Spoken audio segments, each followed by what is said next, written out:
What drives your life? What has shaped your journey? Each of us has our own story to tell, yet we all find ourselves a part of one great story.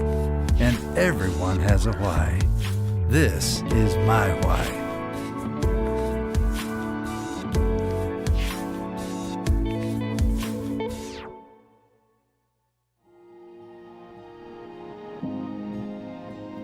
Why is the world troubled?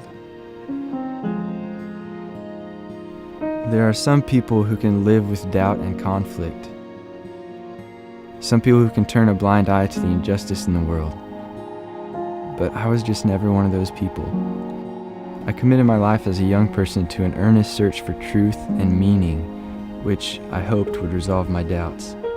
But the more I searched, the more contradictory information led to inner conflict.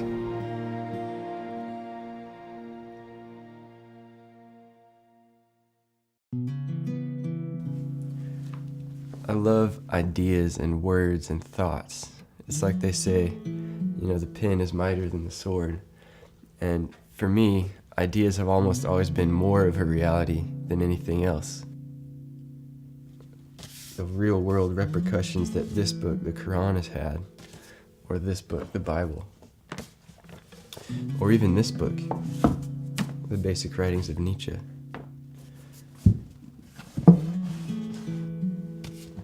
So growing up, I couldn't get enough of this stuff. Interestingly, this book here, The Elegant Universe, it's basically an effort to explain the string theory, which is a theory that tries to explain the discrepancies between astrophysics and quantum mechanics. And that's kind of the holy grail for physicists right now, is a unifying theory. I wanted to find a unifying theory in philosophy, something that would bring all of these together and make it all make sense. As a child, I was very observant and very sensitive to what was going on around me. If anyone was upset or happy, I could always sense it and I could always tell. That sensitivity applied to the wide world as well. Watching the nightly news, I couldn't take it as a kid. Seemed like the world was in such turmoil, and I didn't understand it. The conflicted state of the world, it never really lined up or measured up with how I felt, like, internally, because I was just a happy kid who just wanted everybody to be happy. So I didn't understand malice. It never made any sense to me. I wondered where it came from, why there were people who were unhappy, and I felt responsible to make it right.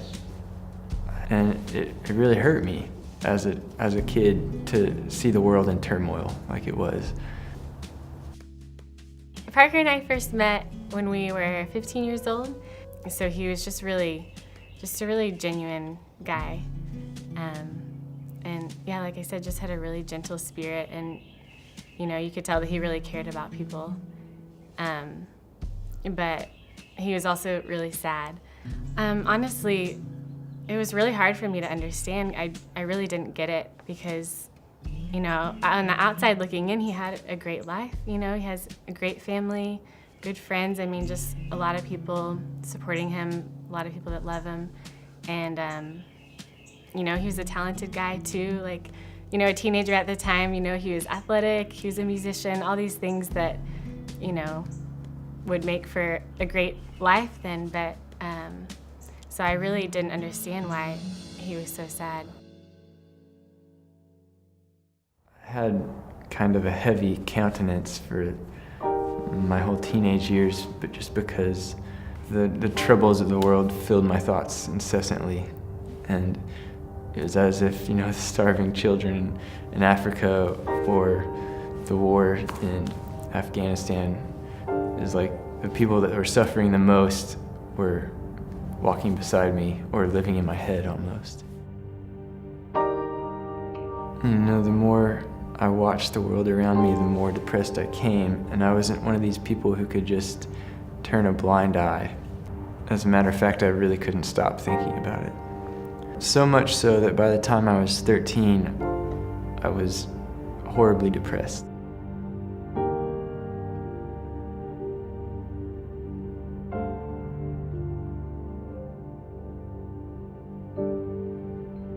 The belief system that was presented to me, it didn't cut it for me. Because I read the Bible and I read the words of Jesus, yet I didn't really see anyone living them. Growing up in the buckle of the Bible Belt did instill in me a sense of severity and the importance of spirituality. And for me, I wanted to know the truth. Was God real? Was Jesus real? Was the universe created by God? Were the Hindus right? Were the Christians right? Were the Muslims right? Who was right? I began reading voraciously and trying to learn as much as I could about different worldviews, reading the Bible, the Bhagavad Gita, the Quran, any holy book or religious text that I could get a hold of, I would eat it up. One concept that continued to emerge in all of the religions that I was studying was the concept of a pilgrimage. And the Buddhists do it, the Muslims do it, Catholics, Christians, the indigenous peoples, their religions, they do it. And so for me, it stood to reason that I should take a pilgrimage of my own to try to find direction in my life and understanding. So there's lots of different kinds of pilgrimages, but kind of the common criteria would be traveling long distance. It has to be physically demanding, you have to starve your body, and you have to make a sacrifice. There was really only two options for me, and that was to continue living a life that was conflicted and hopeless, or try to find peace of mind and truth. And so I tried to find that by taking a pilgrimage. And it was a sacrifice, and I left everything. I had a very good American dream type of life. I was an athlete and had a successful band that was real popular in high school. I left in a wonderful family, a comfortable life, all my friends, my girlfriend who I dearly loved. And I put a sleeping bag in a backpack with some ramen noodles and a coat, and I hit the road.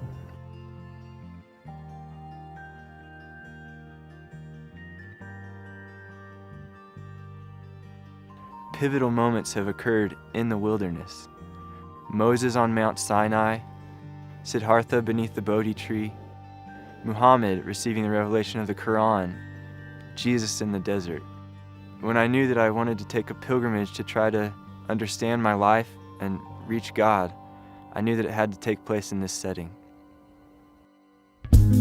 Summer of 2006, I was 19 years old, and I got on a Greyhound in Tulsa, bound for Taos, New Mexico. And then by hitchhiking and walking, I just wandered around New Mexico, Colorado, Utah, and Arizona. Spent most of my time just walking through the wilderness by myself. I'd spent a lot of time traveling around the West, seeing all the beautiful places that I wanted to see. Well, I'd been staying in Moab for a little over a week. I was staying probably 800 feet up a scree field from a highway, and it was very kind of a reclusive setting, and I could look down on all the people just like a Comanche Indian planning an attack. Eventually I caught a train from Flagstaff to LA, and then I started hitchhiking up the coast. When I got to Lancaster, I connected to the Pacific Crest Trail. I walked from Lancaster to Lone Pine, and that's about 300 miles. And I hitched back to the coast near San Jose, where I caught a train to Olympia, Washington. And then in Olympia, I hitched a ride with some friends back to Tulsa. I was gone for 10 months. The beauty of the American West never disappoints. After this period, I felt more self-reliant, and I felt purified in a way. I felt that I was gaining ground on the peace of mind that I sought, but I still wasn't quite there. And I certainly didn't have any direction for my life. It got pretty lonely after a while, and there was a place that I had always wanted to go called Christ in the Desert Monastery, and it was in Abiquiu, New Mexico. After a while of being lonely, the monastery sounded pretty good. When I got there, I walked the 13 miles of forest road into the monastery, and the first person I met was Brother Andre, and he's a wonderful person, just kind of how you would imagine a monk to be.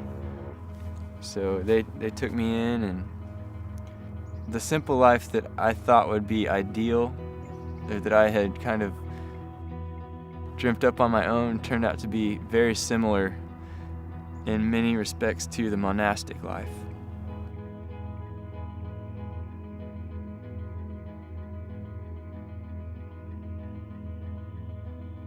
Well, this monastery was begun in 1964, so that's 50 years ago, and has been a place of solace, refuge, hospitality since the beginning. Well, I recall that Parker was here camping in the area. Wasn't really a guest per se, meaning staying in our guest house, but was camping out in the Forest Service. We were completely surrounded by federal wilderness here. I recall Parker being identified, because I probably didn't even meet him really specifically at that point, but here was a young man camping in the area and obviously coming to some of the services at the monastery. And then slowly over a matter of weeks probably, then he became a guest, more staying with us, helping with work projects, as our guests do. One of the ways that guests can share the life, besides coming to prayers and the meals, is working with us on various projects. So Parker was assigned to work on a building project that we had on the property at that time, and stayed on. And obviously, without my talking to him much about it while he was here, found a place of refuge and solace and comfort and direction and encouragement for his journey. It usually happens that people find their path or direction or whatever they might need simply in interacting with other people who are here, be it the monks, the guest master, other guests, residents in the area or on the property. We all need support. You know, sometimes I talk to people and they're expressing their problems or their frustrations, and I ask them about what community do they belong to. So many people are very much alone in this day and age. We need one another for support to go forward, accountability, all those kinds of things. But as I recall with Parker, it was more interacting with monks and friends who come here or live on the property that really helped him in his search and his direction. Parker was one of the most remarkable people who walked into this canyon lost and sincerely wanted to be in an environment where he could look at things at his own pace and his own way. So his state after he left was one of possibility.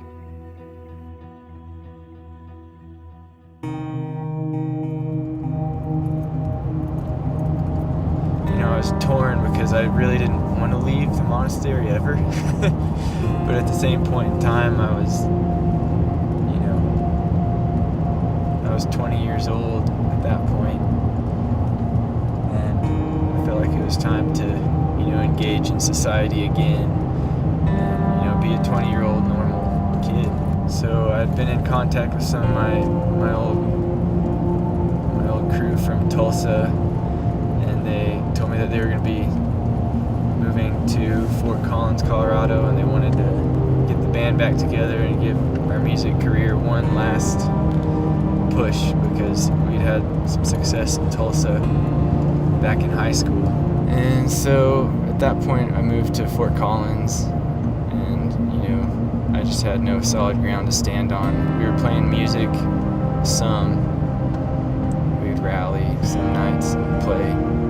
We got a few gigs and things. I mean, we all had kind of built up this, like, us versus them thing, because the world is so messed up that anyone who was a part of it is like part of the problem, and we thought we were part of the answer. But we were too much of a minority to do anything, so we just drank and were bitter. I developed this real personal kind of belief system that like I was the only one that adhered to it. I felt like God and I had a direct line with each other, if he was out there at all. But if I just kept being good, then that'd be good enough. But then, you know, without God and an objective moral law, then you get to define good however you want.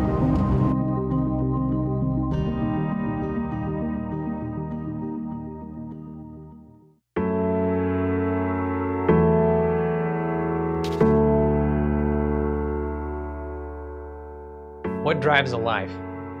What shapes a journey?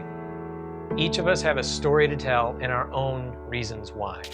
A man born with polio runs 1,500 miles across the entire country of Mongolia. A young man leaves everything that he's ever known in pursuit of truth. The objective of mywhy.tv is to share fascinating stories of incredible individuals, why they chose the paths that they did and the conclusions that they came to. We're not afraid to share the gospel through the art of storytelling. We're not afraid to explore it from all angles.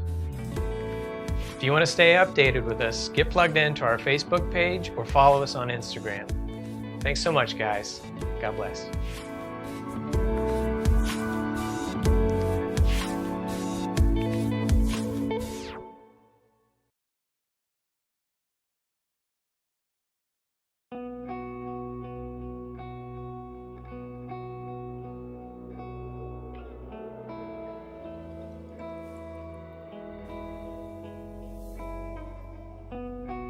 So I lived in Jackson from May of 2009 to October of 2009, and I was coming from Fort Collins, and I was still really upset by society, and I was kind of disappointed in myself and my lifestyle in Fort Collins. I'd also been reading a lot of Emerson and Thoreau, the great transcendentalists, and I was really heavy into Buddhism, which teaches that suffering is caused by attachment, and that to end suffering you have to end attachment. So I really wanted to disappear. I wanted to just come into the mountains and just disappear. How that unfolded in the real world was that I was actually very selfish. So, though I was with people constantly, I was always really withdrawn. You know, it was as if I was watching my life from above. I was watching myself from above and not really engaging in my life. Even if I was spending time with people or hanging out with people, I wasn't ever fully there. Like, my real self was withheld from my life. It didn't mean that much to me. And I also was kind of a hermit. Whenever I could, I would withdraw from the group. I just spent hours and hours just walking through the mountains, riding a horse through the mountains, and I was pretty happy then. All the guys at the ranch, they were pretty rowdy guys.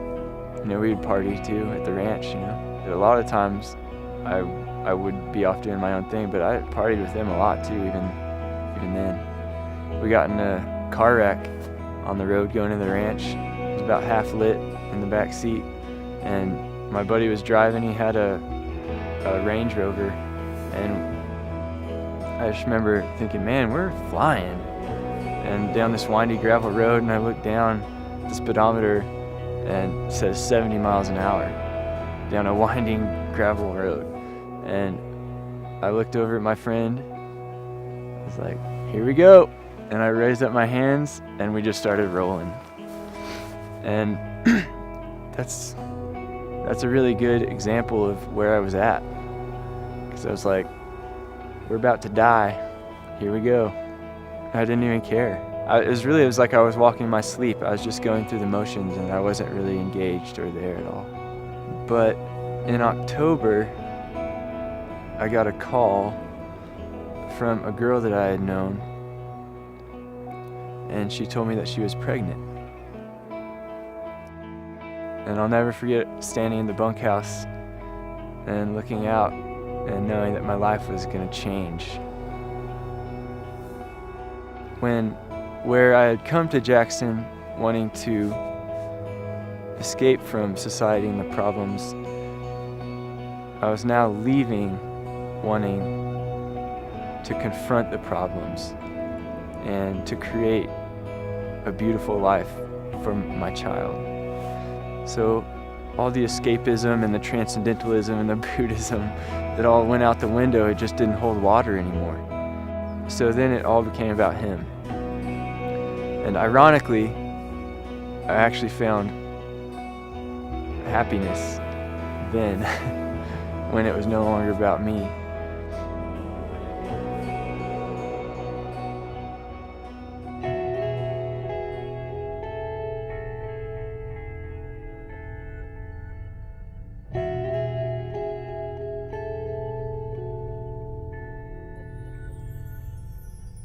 So in October 2013, I've been living in Tulsa for a while. Noah is 3 now, and I've basically been living my life basically as a pragmatist, kind of just not thinking about God or philosophy or anything like that too much, just because I was too busy. I had a lot of work that I had to take care of, and I didn't have time to think about much else. And then one day, a friend of our family approached me, and she said, "You need to hear this Bible verse." And she said, "See a man who is skilled in his work. He will stand before kings. He will not stand before obscure men." I thanked her and went on my way. And then the next day, I opened up the Bible at my parents' house. They keep them around. And just flopped it open. And the first verse I saw was that verse that she had told me. It was Proverbs 22:29. And I thought that was a curious thing, but it was enough for me to continue reading the Bible. And as the words unfolded, I realized that it was describing with pinpoint accuracy what would happen to one if they lived a certain way, and what would happen to one if they lived a different way. It was as if I was reading the script to a play that I had lived out in real life, and it blew me away. So I continued reading the Proverbs, and then I moved into the words of Jesus. And the more I read, the more it rang true. Because what was different from before was now I had life experiences to support what the Bible had to say, whereas as a kid who was just disgruntled by the church, I didn't really have the life experiences to support those things.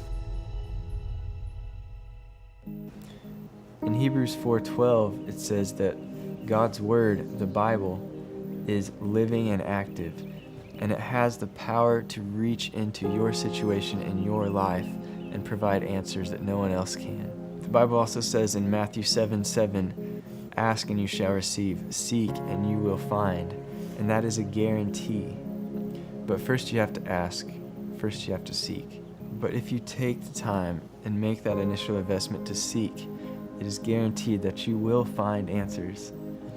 If you feel hopeless, there is hope. If you feel confused, there are answers. I'm certain that anyone who is completely sincere and objective in their pursuit of truth will not end up anywhere but at the foot of the cross. Although I have found Christianity to be the most intellectually satisfying worldview, that is not why I believe. On the 3rd day after Jesus rose from the dead, we read of this scene in Luke 24. 2 men are walking on the road from Jerusalem to Emmaus. And as they walked, Jesus drew near to them. But the Bible tells us that their eyes were restrained and they could not recognize him. This man that they thought was a stranger asked them, "What is the matter? Why are you downcast?" And then he waited patiently as they proceeded to tell him the sad tale of how the one that they thought would be his savior, was crucified. As they neared the village, this stranger feigned that he would continue on the road, but they invited him to stay in for dinner. And the sequence here is very important. After they invited him in, then he came in. And after he came in, then he did the human act of breaking bread with them. And after he had done a human act, then the Bible tells us that their eyes were unrestrained and they saw Jesus. When they saw him, they said to one another, "Did not our hearts burn on the road when he spoke with us?" The heart knows Jesus before the mind does. And for some, in order to be persuaded, they must see Jesus do a human act. And in my life, he has. Hope, altruism, the desire for the world to be at peace, these things are echoes of Jesus.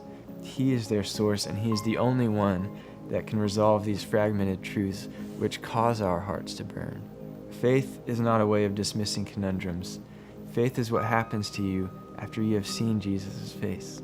And when that happens to you, you can look back upon your road and see that Jesus the stranger was with you all along.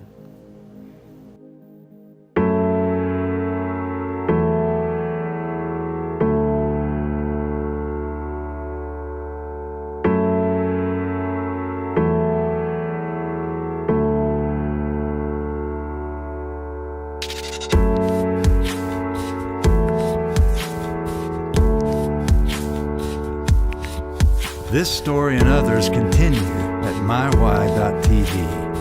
We believe that Jesus is the way, the truth, and the life. If you hear Jesus calling your name, there are resources available at our website. We want to help you begin this new life and encourage you along the way at mywhy.tv.